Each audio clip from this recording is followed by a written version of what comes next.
안녕하세요. 저는 서울에 사는 20대 후반의 여자입니다.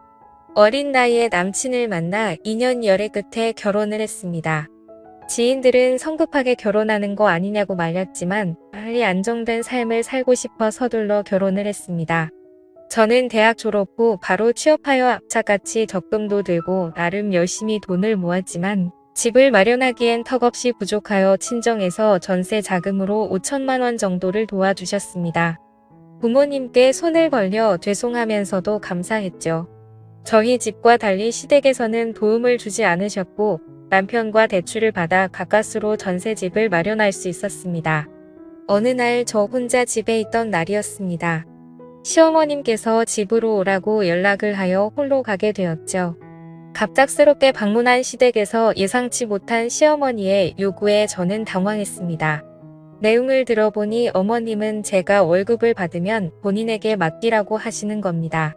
이게 무슨 소리인가 의아해하는 표정을 지었고 제 표정을 보신 어머님이 하시는 말에 따르면 남편도 직장 생활을 시작해서 본인이 관리해준 덕에 결혼을 할 수 있었다는 말씀을 하시더라고요.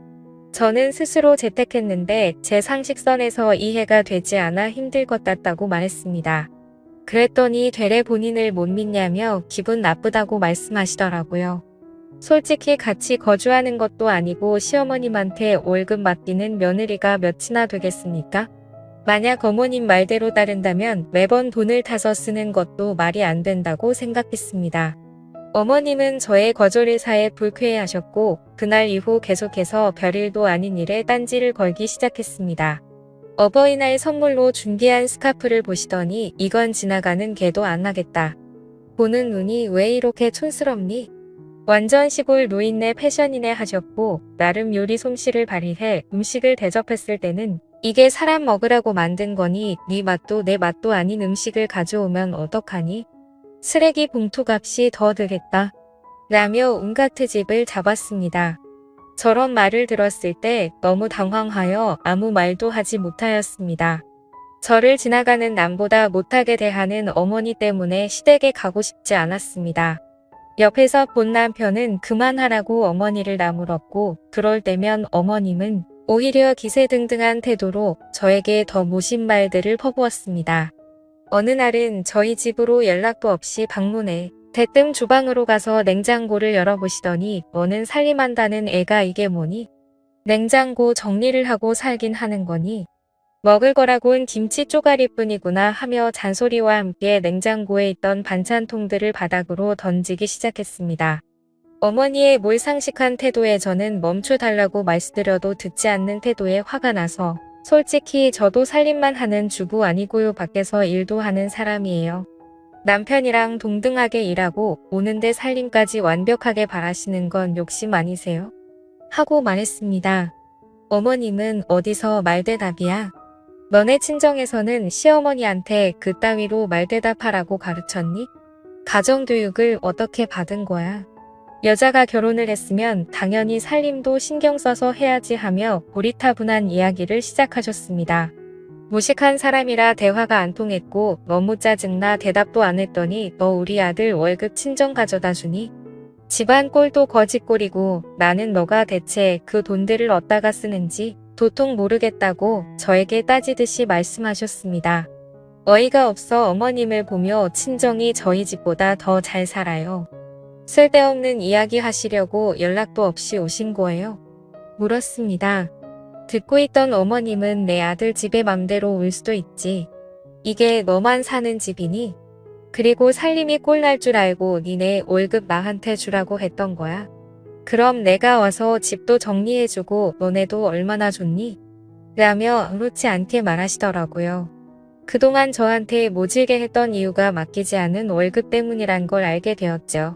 이야기가 끝나지 않으면 안 가실 것 같아 우선 남편과 상의해보겠다고 말씀드리고 그만 가시라고 인사했습니다. 저는 남편이 오기만을 기다렸고 오자마자 오늘 있었던 일을 이야기했습니다. 남편은 오히려 아무렇지 않게 엄마가 그렇게 하라고 했으면 그렇게 해 집안을 해주고 하면 우리도 편하고 좋지라고 대답하더군요. 결혼하면 부모로부터 독립하는 건데 이건 잘못된 행동이라 반박했고 남편은 기나긴 논쟁 끝에 저의 의견을 따르기로 했습니다. 그리고 어머님께 전셋집 구할 때도 주지 않고 모으고 있다던 돈을 모두 달라 말씀드리라고 했습니다. 남편 역시 알겠다고 해서 저는 그렇게 정리가 되는 줄 알았습니다. 하지만 일은 그렇게 쉽게 끝나지 않았습니다. 시어머니는 남편에게 연락을 받고 화가 났는지 저희 둘을 모두 시댁으로 부르시더라고요. 어머님은 이야기 들었다며 어떻게 사람이 그럴 수 있냐고 저에게 나무라셨습니다. 내가 돈을 불려서 주려고 하는데 너는 왜 그렇게 빼뜨게 생각하니? 그동안 군말 없이 잘 주고 있던 내 아들 월급을 내가 뭔데 관리한다고 가져가는 거야? 너는 시어미를 못 믿는 거니? 하셨습니다. 대화를 하면 할수록 어이가 없어 저는 이제 결혼돼서 새로운 가정이 있는데 어머님께서 관리하시는 건 말이 안 되는 것 같아요. 누가 결혼하고 시어머니가 월급 관리를 해줘요? 제 주변에 물어봐도 그런 경우 한 명도 없던데요. 솔직하게 말씀드렸습니다. 역시나 어머님은 말이 통하지 않았고 서로 언성이 높아졌습니다. 다행히 남편은 제 말이 틀린 거 없다며 제 편을 들어주면서 그동안 모았던 돈도 모조리 달라고 말했습니다. 이야기를 들으신 어머님은 서운하다며 갑자기 울기 시작하셨습니다. 당황한 남편은 어머님을 달래기 시작하는데 저는 그 눈물이 가짜라는 확신이 들었습니다. 우선 그날은 예상치 못한 어머님의 울음에 확답을 들을 수 없었고 나중에 다시 말하기로 한 뒤 넘어갔습니다. 하지만 저는 결론을 빨리 내야 한다는 생각에 집에 도착해서 남편에게 가족일수록 돈 문제는 확실하게 해야 한다고 말했죠. 남편은 그동안 일을 다니면서 어머님께 드렸던 월급을 대략적으로 계산하였고 어찌나 경제관념이 없던지 하나부터 열까지 옆에서 말해줘야 했습니다. 저에게 여보는 돈 관리 똑부러지게 잘하는 것 같아. 나 결혼 잘했나 봐. 우리 부자 되는 건 금방이겠어 하더라고요. 제가 똑부러진 게 아니고 본인이 멍청한 건지를 몰라 한심했습니다. 우리는 주말에 다시 시댁을 방문하겠다고 연락드렸습니다. 그런데 어찌된 일인지 어머님은 저희에게 일이 있다며 오지 말라 하셨고 그 뒤로도 제 연락을 피하는 느낌이 들었습니다. 남편도 어머님의 행동에 대해 수상하다 느꼈는지 자신이 따로 연락하겠다 했습니다. 그러나 3개월이 지나도 깜깜한 소식이었죠.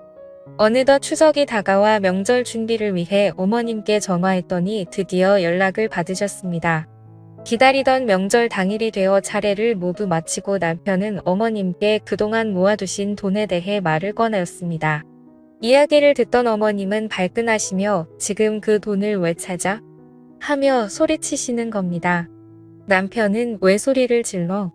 그때도 말했지만 결혼했으니 이젠 새롭게 재테크 시작해야지 라고 말했습니다. 당황한 어머님은 마치 술에 취한 사람처럼 횡설수설 하시더라고요. 무슨 말씀이냐고 재차 물으니 사실 미숙이 아줌마가 투자하면 돈 불려준다고 해서 조금씩 넣었거든. 처음에는 수익이 좋아서 500만 원 맡겼더니 1000만 원으로 돌려주는 거야. 그래서 우리 아들 돈 불려주려고 모아둔 내 돈 8천만 원 모조리 넣었지. 그런데 미숙이 아줌마가 6개월 전부터 갑자기 연락이 안 되더라고. 나 말고도 다른 주변 사람들 여러 명한테 사기치고 도망간 거야. 그래서 경찰에 신고는 했는데 연락이 아직도 안 와 해느끼며 말하셨습니다. 결론은 어머님 친구분께서 돈을 맡기면 몇 배로 돌려준다고 투자하라 유혹했던 것입니다. 그 말에 속아 어머님은 남편 돈까지 맡겼다가 날려먹은 거였습니다. 한마디로 사기를 당한 거죠. 남편은 처음 듣는 말에 본인의 돈을 상의도 없이 투자했냐며 화가 나 다시는 엄마를 보고 싶지 않다고 소리치며 밖으로 나가버렸습니다. 옆에 계시던 아버님은 당신이 무슨 투자야 투자는 집구석에서 얌전히 살림이나 할 것이지. 내가 당신 그 여편네랑 어울릴 때부터 마음에 안 들었어. 8천을 날려먹어. 그것도 아들 돈인데. 미쳤지 미쳤어. 당신 제정신이야? 그리고 그런 일이 있으면 가족한테 먼저 말해야지 집안 꼴 잘 돌아간다 하며 나무라셨습니다. 저에게 어머님 대신 사과한다고 하셨지만 전혀 그 말이 귀에 들어오지 않았습니다. 어머니 그럼 그동안 저한테 돈 맡기라고 하신 것도 사기당한 돈 메꾸려고 하신 거예요? 이렇게 금방 들통날 행동을 왜 하셨어요? 그때 어머니 제안 거절했다는 이유로 한동안 말도 안 되는 걸로 트집 잡고 돈 안 맡긴다니까 말 대답한다면서 저희 친정 욕하시더니 어디 입 있으면 말씀해보세요. 저한테 미안하지도 않으세요? 모질게 대했던 모습이 생각나 어이가 없어 그동안 쌓였던 감정을 쏟아냈습니다. 저는 할 말 다 해버리고 남편도 없는 자리에 있을 이유가 없어 황급히 나와버렸죠. 집에 와서 남편과 이야기하는데 엄마가 왜 그렇게 월급날만 되면 돈 보내라고 재촉했는지 알겠어요. 아들이 뼈 빠지게 고생해서 번 돈 사기당했으면 당사자인 나한테라도 말해줘야 하는 게 정상 아니야? 사기를 당해놓고선 미안한 기색은 하나도 없고 돈 재촉만 하더니만 내 엄마지만 이해가 안 가. 그래서 당신한테도 월급 자기가 맡아준다고 했나 봐. 미쳤어. 진짜 남편은 다음날 저녁 시댁에 가서 내 돈 달라고 화를 냈다고 했습니다. 시어머니는 내가 그동안 너를 키워준 거 계산하면 8천만 원도 싸다는 거 모르니 고작 그거 없어졌다고 엄마한테 따질 일이니 화를 내셨다고 했습니다. 남편은 그건 고맙게 생각하고 다달이 용돈 주지 않느냐며 따졌다고 했습니다. 오히려 화가 난 시어머니는 다음 달 내로 돈 줄 테니 앞으로 집에 오지 말라고 하면서 남편을 내쫓았다고 했습니다. 그렇게 한 달이 흘렀고 시아버지한테 전화가 왔습니다. 평소 우리를 부르시지 않는데 찾는 거 보니 무슨 일이 생겼다는 걸 직감했습니다. 부랴부랴 시댁으로 찾아갔고 문을 여는 순간 시어머니는 시아버지 다리를 잡으며 잘못했다고 빌고 있었습니다. 일단 둘을 진정시키고 무슨 일이냐고 물어봤습니다. 현재 시아버지는 15년 된 차량을 타고 계십니다. 몇십 년 동안 고생하시며 집안을 일으키셨기에 남은 노후를 즐기기 위해 몇 달 전 차량을 계약했었습니다. 기다리던 새 차가 나온다는 소식에 잔금을 치르기 위해 이체를 하라고 하니 잔액이 부족하다고 떴다고 하시더라고요. 시아버지는 당장 은행으로 달려가 따졌으나 전산을 확인하니 익숙한 이름으로 돈이 송금됐다는 걸 확인했다고 하셨습니다.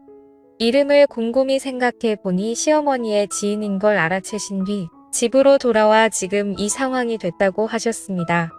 시어머니는 8천만 원을 메꾸기 위해 평소 어울리시는 이상한 아줌마한테 그 돈을 몰래 투자했다고 울면서 말하셨고 자신의 전화를 받지 않는다고 무릎을 꿇고 빌었습니다.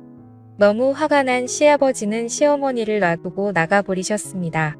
남편도 다시는 엄마 얼굴꼴도 보기 싫어하면서 연을 끊고 살겠다고 했습니다. 이미 없어진 돈 어쩌겠습니까? 돈이야 다시 모으면 되고 시아버지는 대신 사과하시면서 저를 볼 면목이 없다고 미안해 하셨습니다. 다음 날 통장으로 8천만 원이 들어왔습니다. 시아버지께서 보내주셨고 우리는 다시 시아버지께 돌려드렸습니다. 시어머니는 집에서 내쫓긴 뒤 여동생 집에 얹혀 살면서 5년의 일을 하시며 매달 미안하다는 편지와 함께 돈을 보내주고 계십니다. 시어머니를 다시 볼지는 우리가 결정할 게 아니라 아버님이 결정하실 문제이기에 하루하루 매일 행복하게 살고 있습니다. 오늘의 사연은 여기까지입니다. 긴 사연 끝까지 들어주셔서 감사합니다.